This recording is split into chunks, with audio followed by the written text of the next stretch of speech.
Hi, everyone. You're welcome to today's Candid Conversation. And we have here Marlene Butler, who is the Director of Operations for Saltwater Community Association.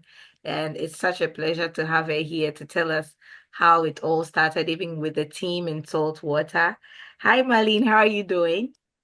I'm doing fine, Louisa. How are you, young lady? I'm good, thank you. So today we just want you to give us some history and some background of how it all started and the ideas behind it and with you and the team. So as the director of operations, we want you to just give us a quick intro and it's to how Saltwater started. Can you give us a brief history about that?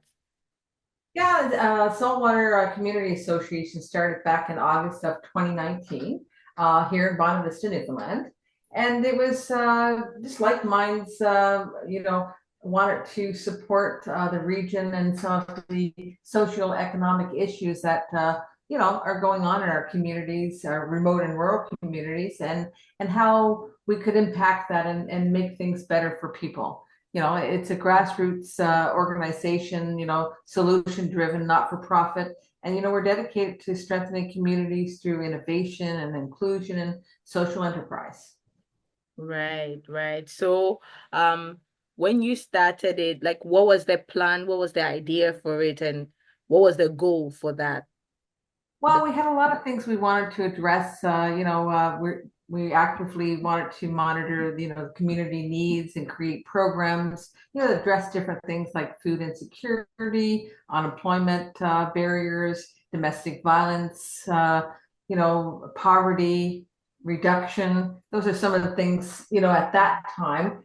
Things have changed since then, and we have a focus on doing different things now, like our hydroponic farm, providing fresh produce and jobs for individuals with exceptionalities, to our initiatives and supporting families in crisis. Our motto, Louisa, is communities helping communities live better. And, we try to do that every day. And we Right. don't do it alone. It takes a community to help us, follow through with that. Right, right. So, what are some of the core values you stand by, even as an organization or as a community, community helping communities? What are some of the values you stand by? Yeah. Well, kindness is one of the big things. We're always promoting kindness. We're advocating for people with exceptionalities. We're advocating for people who are struggling with food insecurity, whether it's our seniors or vulnerable families that are struggling, that are working poor families. We call them our working class families. There's so many issues to deal with in our communities, and like I say, we tackle them head on, our volunteers, Mhm. and we're always looking for new volunteers to help us or to step up to the plate and make a difference in their communities. Okay.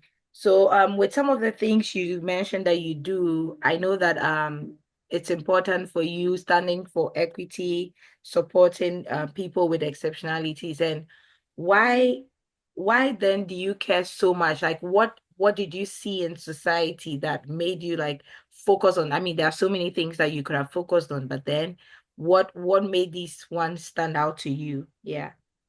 Well, different things in our communities, you see, whether it's people, young people that aren't given an opportunity with exceptionalities for gainful employment. I think that's a big one in our region. It's not just here in Bonavista, it's in the whole region.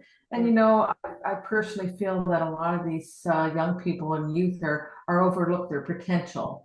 And I felt it was important, and the board does as well, that we try to make a difference in their lives. A lot of them are living in poverty, and why should they be living in poverty? They don't want anything more than you and I want, which is gainful employment and to contribute to society. So that's a really big issue that we're trying to tackle, and I think we're doing a good job. It takes time, and like I say, it takes a community to support what we're doing to support those individuals. Okay. So over the years, can you put some numbers to some of the things you've done or some major highlights over the years that you've been operating? That we've done. We've had a lot of initiatives. We started actually we kind of came about during COVID or just prior to COVID, actually, because it was August 2019. And shortly thereafter, COVID came into effect. And we found that one of the big things in our region was people were struggling financially. Um, because of COVID, they couldn't go to work. They didn't have enough money to buy food. So we reached out and got funding that supported not just our community, but we had enough funding that we could actually buy food hampers and grocery gift cards and take them to every community from Bonavista to Marystown, Newfoundland, which was exceptional. There's very few, if any, organizations the size of our organizations in this province that are doing that kind of important work. And it was very gratifying. You know, you had hands-on people joining a food convoy of companies from Bonavista and Clarenville that we bought our groceries from, whether it was a co-op store in Clarenville or No Frills in Clarenville or Sobeys or Foodland here in Bonavista or JT Swires. All these companies were ready to help us and support us with volunteers that went out on the ground and helped us deliver these food hampers. So that was an amazing feat in itself. We've had a lot of other things that we've done since then. We have a campaign. It's called I'm Me, and it's all about diversity and inclusion and acceptance. It came about because there was a gentleman here in Bonavista that actually died being bullied, and he wasn't given the equity that he deserved because he had an exceptionality. As a child, he had a brain injury and he had a learning disability, and he was treated unfairly. And because of that, our campaign came about, and we've been quietly working on that over the years, and hopeful that in the near future that we'll have an impact, a bigger impact. With regards to that, we had a artist in Vancouver that collaborated on a song, and we produced a song and a video, and we're proud of what we've done. There have been groups that have taken that video and showcased it across our province, and we're hoping more of that will happen in the future. Mm, wow, that's amazing. I heard you say that someone actually died from bullying just because of who he was. Yes, isn't that sad? Wow. That's, oh my, Very sad. that, And the day he died, trying to escape being bullied. I mean, and shame on us that as a society that this is still going on in 20, I don't know what the year it was, let's say it was 2021, he may have died. Isn't it sad though that this is as far as we've come, that we can still, people still indulge in bullying and victimizing people, vulnerable people who can't defend themselves? Like, why wouldn't a bully pick on someone their own size or someone of their own capacity that could take them on? But they won't. They'll pick on the most vulnerable people. so um I noticed that there are mostly some of the problems that we see in society. There are some people who don't care or they wonder why they should care. So is it Yes. what do you do with such people? Is there something you can say for someone who is probably listening to us and like, why do I have to care? Or why do I, okay, someone is um underprivileged or someone is having an exceptionality or someone is being, why should I care? Why shouldn't they care? Why should you overlook what someone else is doing if they're doing something harmful that's going to hurt someone else? If we're talking about, bullying, or if we're even talking about feeding people, step up and make a difference. Maybe you can't afford to help someone, but your time is just as valuable as the money in your pocket. Hmm. Give us a little bit of your time, lend your time and your talent to your community. And we have some wonderful volunteers in our community in the region, but we need more. We need more people that can step forward and say, I can make a difference. I'm willing to make a difference. Yeah, I've got some free time. I don't have to, maybe money is an issue for some people. They have to work. I understand that. But you know what? If you find you have even a half an hour every week that you could give to help someone somehow in your community, give your time and your talent. Hmm. People are very talented in our communities, believe me. Yeah, they feel like maybe I think people think too much. I think people feel like, okay, maybe they need to have $1 million before they can help, or they need to have so much money to be able to help their community. But you are letting us know that it's just as little as your time and your talent, right? That you can help. Alan, and listen, you're rich when you can make a difference. Believe me, that's so empowering. It makes you feel like $1 million when you can lift someone up. Oh, I Whether love that statement. You are rich when you can make a difference. you are, believe me, the how it makes you feel is worth so much more than any money. Money can't buy that feeling. When you look in the mirror and you say, "Wow, I did something nice for someone today." That is so gratifying. Oh, I can't even begin to tell you how gratifying. Yeah, I mean, Right. you've been doing this for over the years, and can you even let us get a bit of how it feels like? Oh, it's like having is the word an endorphin. It's that high, that ultimate high, right? Mm, You're something to help someone else, another human being, right? That maybe someone's turned a blind eye to them. They haven't even noticed they existed, and you took the time to say, "Wow, maybe if I just give them or he or she some small tangible item, that'll help them in some small way." But you know what? You're the one that's being helped more than they are. mm. Seriously. Yeah. That's like a quote that said that you are giving if you're helping someone, the joy comes back to you even more. A lot of people that have come to support Saltwater and our initiatives feel the same way. It's like, wow, I didn't know it was that, you could feel this good by just giving someone a kind word. Exactly. Sometimes that's all someone needs. Sometimes that's all they need when they've had a bad day and Yeah. they're at low, just that kind word, right? That's And beautiful. I think it's all about really making them feel like you care. Someone cares. They could be Hmm. alone. The loneliness is tough for a lot of people. A lot of people don't have companions. They don't have companionship, and they're alone. And just that kind word sometimes means so much to people. And a smile on your face. That's true. That's so, so true. And I think a lot of people don't realize that like they think they need to do something so grand before they can help someone. But Nope, just the smallest little actions sometimes speak volumes. that's I'm really learning a lot from this conversation. Okay, so as over the years that you've been working, what are some of the challenges that you faced, like, or what are some of the things that you have encountered that have almost stopped you from doing the things that you do? Well, I'll say it like this, Louisa. I firmly believe there's always going to be a lot of roadblocks in life. I have two choices. I can go through them or I can go around them. And a lot of times I go around them to avoid it, right? So to me, I have to find the positive personally in things, and every negative has a positive. I mean, a battery runs off a negative and a positive charge. So do I. And that's how I deal with life, and that's how our organization deals with a lot of the issues any issues that come up. We just deal with it head on and try to find a positive end result that's going to be good. Because it's all about our community. It's not about us personally. So like I say, there's been roadblocks, but we work through them, and whatever comes our way, we're nothing or no one is going to stop us from what our mission and fulfilling our mission. Mm, And that's probably the biggest message I'll give to anybody out in the universe that tries. right, right. Yeah, because then it's something we can even learn as individuals, right? In all our pursuits, that no matter what you face, you can always like thrive and get out of it and pursue whatever you are doing. Yeah, That's right. yeah.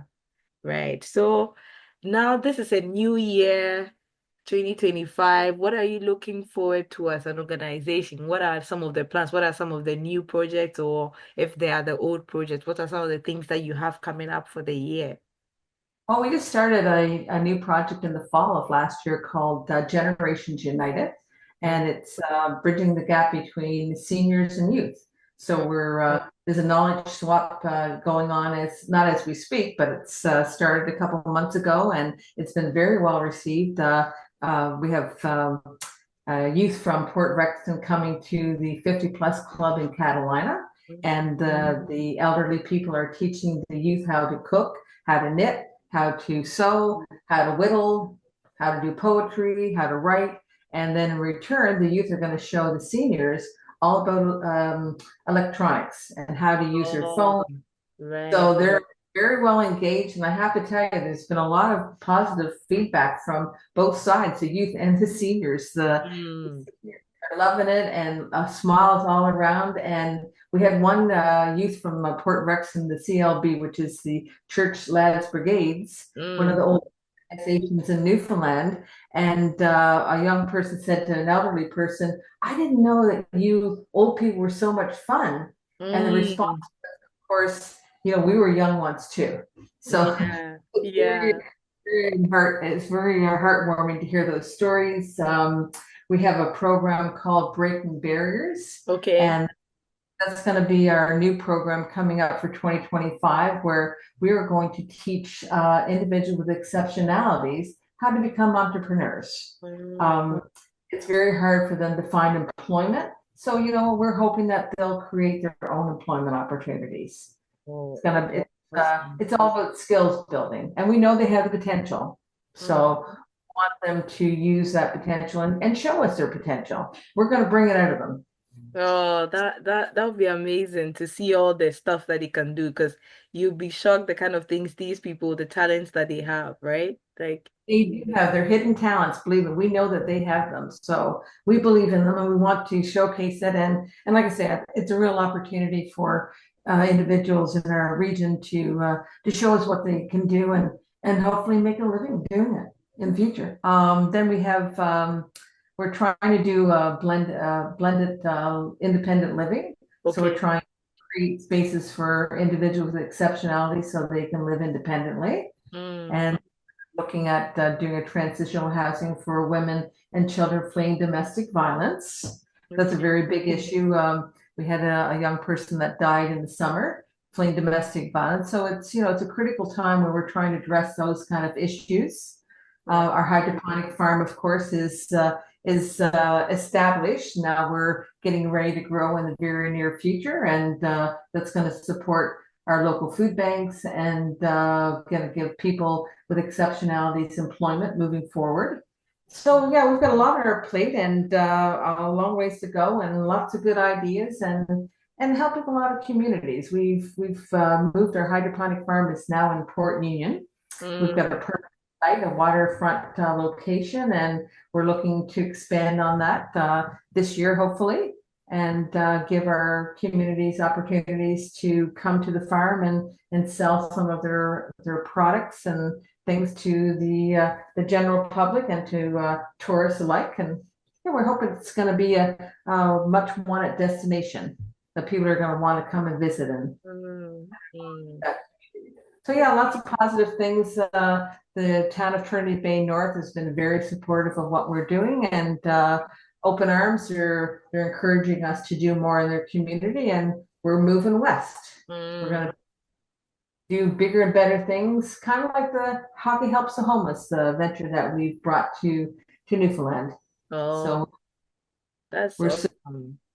yeah, it's a great opportunity to help support homelessness in our province. Okay. Okay.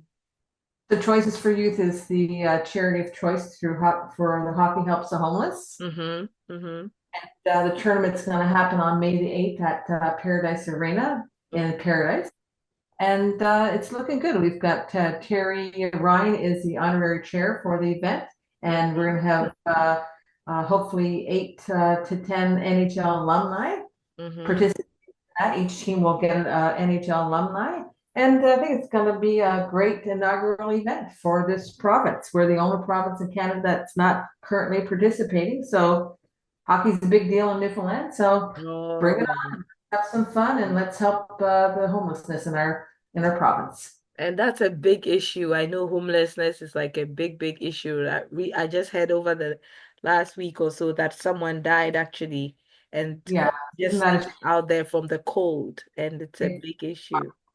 well, we've had a homeless person, and a lot of people don't realize, but we've had homelessness in our own town, and this is why we thought about bringing Hockey Helps the Homeless to Newfoundland. We had a Mm, young man in our town that we actually took to the grocery store to get food. He was malnutritioned, and he almost actually passed out while we were trying to get his groceries for him. And later, he actually ended up going to a men's shelter in Gander. But it's everywhere, and a lot of people don't even realize it. They fly under the radar. They're unseen by a lot of people, or a lot of people might see it and don't recognize what's going on.